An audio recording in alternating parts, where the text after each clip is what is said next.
Hari ini saya akan kongsikan cara untuk menulis karangan bagi peringkat menengah atas. Perenggan pengenalan. Pertama, kita perlu analisis arahan soalan untuk mengetahui TSK. T merupakan tema, iaitu tajuk utama penulisan. S, siapa? Contohnya, remaja, pihak sekolah, ibu bapa, masyarakat, negara dan sebagainya. Kehendak soalan pula merujuk kepada isi yang akan kita huraikan dalam penulisan. Dalam perenggan pengenalan juga, masukkan definisi, senario ataupun isu semasa yang berlaku berkaitan dengan tema. Boleh masukkan juga sebab, kesan, langkah dan juga ungkapan menarik. Seterusnya, pastikan ada ayat persoalan dan juga hala tuju perbincangan. Contoh ayat hala tuju perbincangan, oleh itu, di sini kehendak soalan akan menjadi fokus dominan diskusi saya dalam huraian selepas ini demi kebaikan bersama kerana tiada penyakit yang tiada penawarnya. Titik. Untuk yang saya kuningkan ini, gunakan jika sesuai.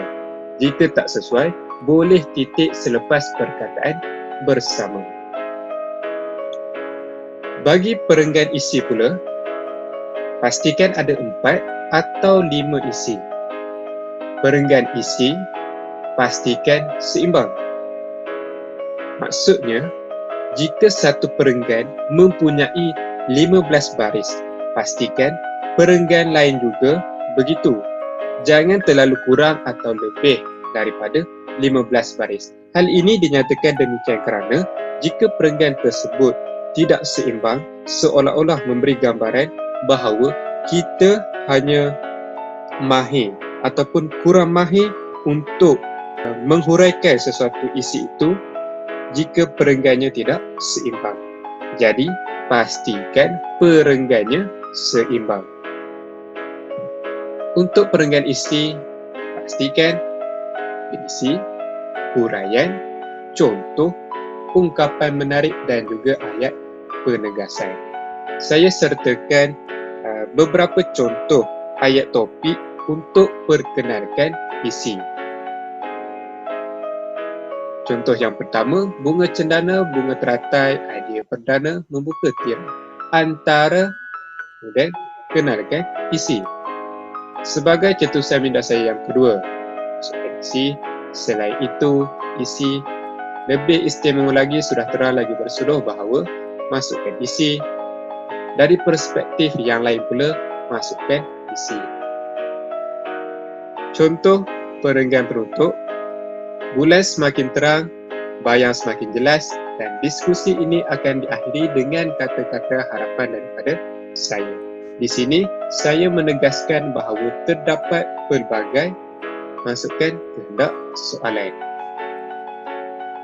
Kita juga boleh ambil 2 atau 3 isi yang telah kita huraikan dalam perenggan isi untuk diletakkan pada perenggan penutup.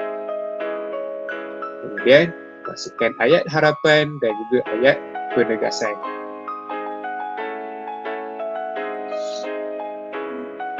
Contoh soalan.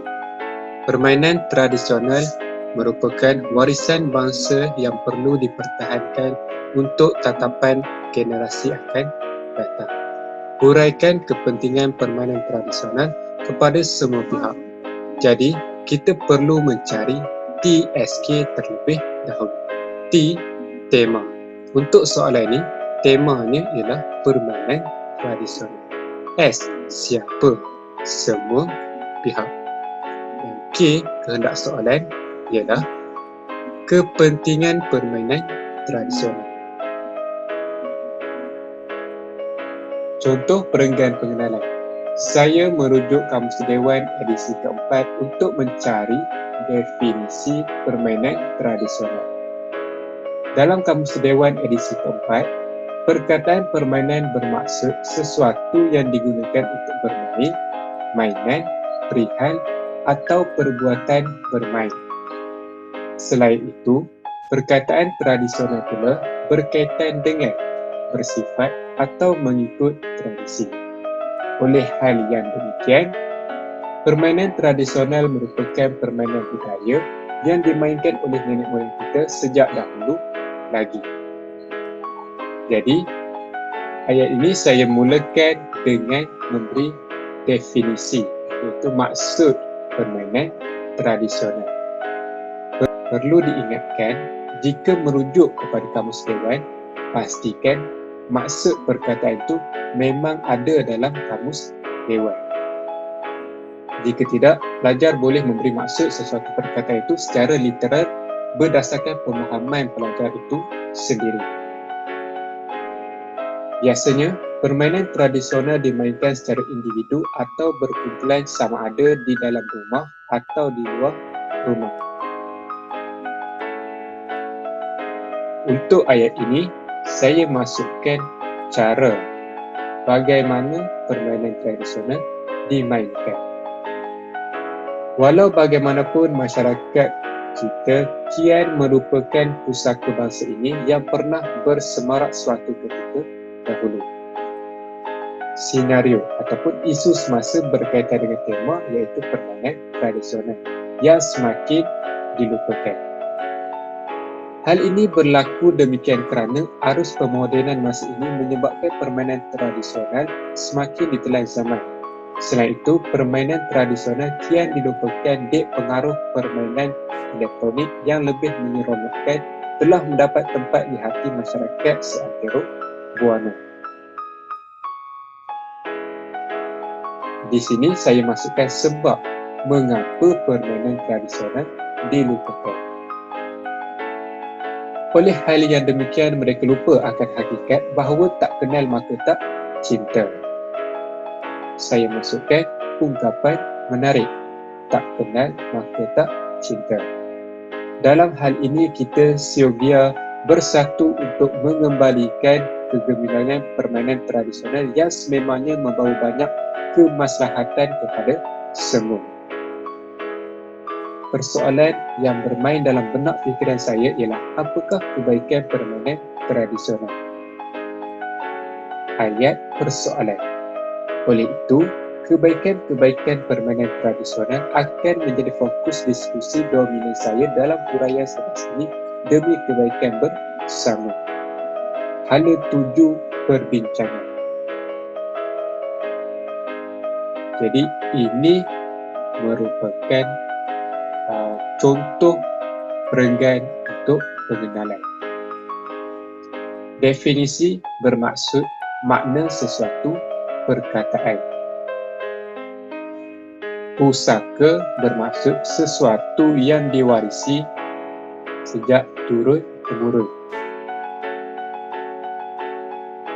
Bersemarak bermaksud megah, meriah atau gilang gemilang.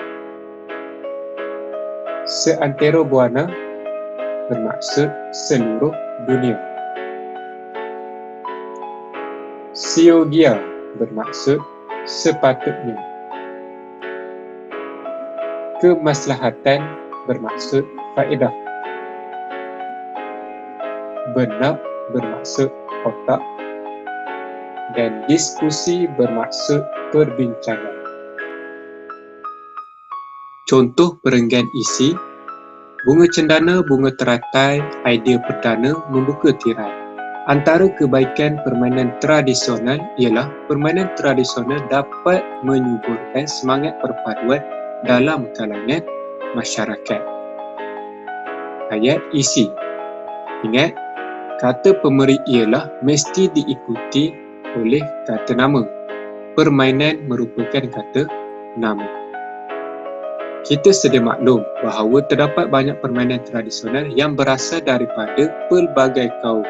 Namun, perbezaan bangsa bukan penghalang kepada kita untuk turut serta bermain bersama-sama. Kita acap kali melihat permainan tradisional ini melibatkan penyertaan pelbagai kaum tanpa melihat warna kulit maupun agama.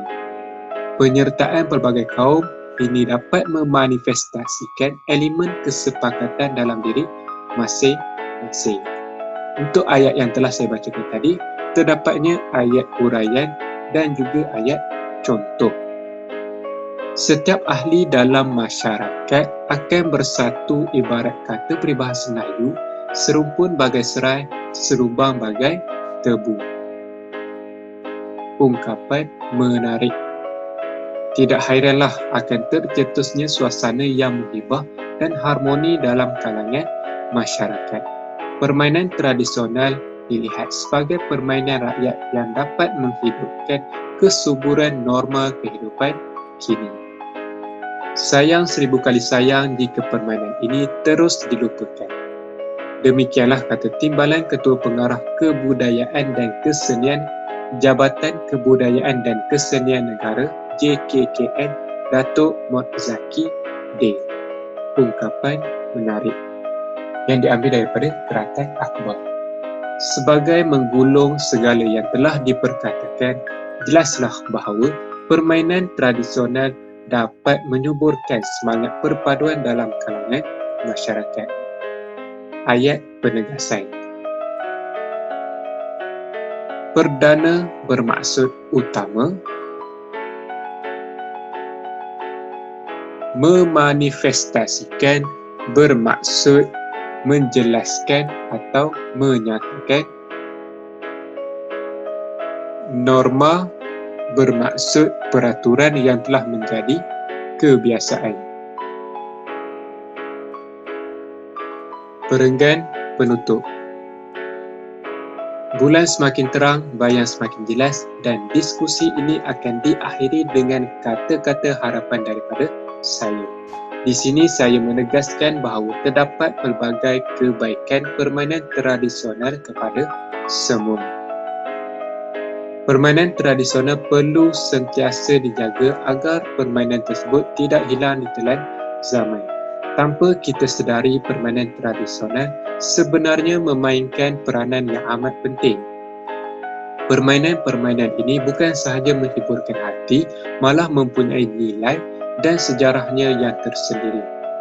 Khazanah yang bernilai ini menjadi kunci kepada kita agar dapat mengenali sejarah nenek moyang kita pada masa dahulu. Khazanah bermaksud harta benda.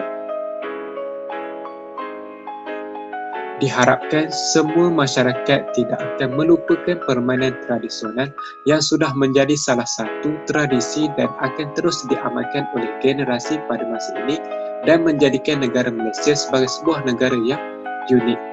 Sesungguhnya permainan tradisional juga turut dapat menarik perhatian para pelancong agar mereka dapat mengamalkan warisan bangsa di negara kita. Usaha yang proaktif dan sistematik mestilah dilakukan kerana perjalanan yang beribu-ribu batu bermula dengan langkah yang pertama. Marilah kita bersama-sama berganding bahu bagai aur dengan tebing untuk memelihara permainan tradisional agar tak lapuk dik hujan, tak lekang dik panas. Jangan kita biarkan warisan nenek moyang kita ini hilang begitu sahaja secara perlahan-lahan tanpa kita sedari, ibarat daun kering yang terbang di tiup angin. Dalam perenggan penutup, adanya ayat harapan, adanya ayat penegasan dan saya nyatakan dua isi untuk saya huraikan dalam perenggan penutup.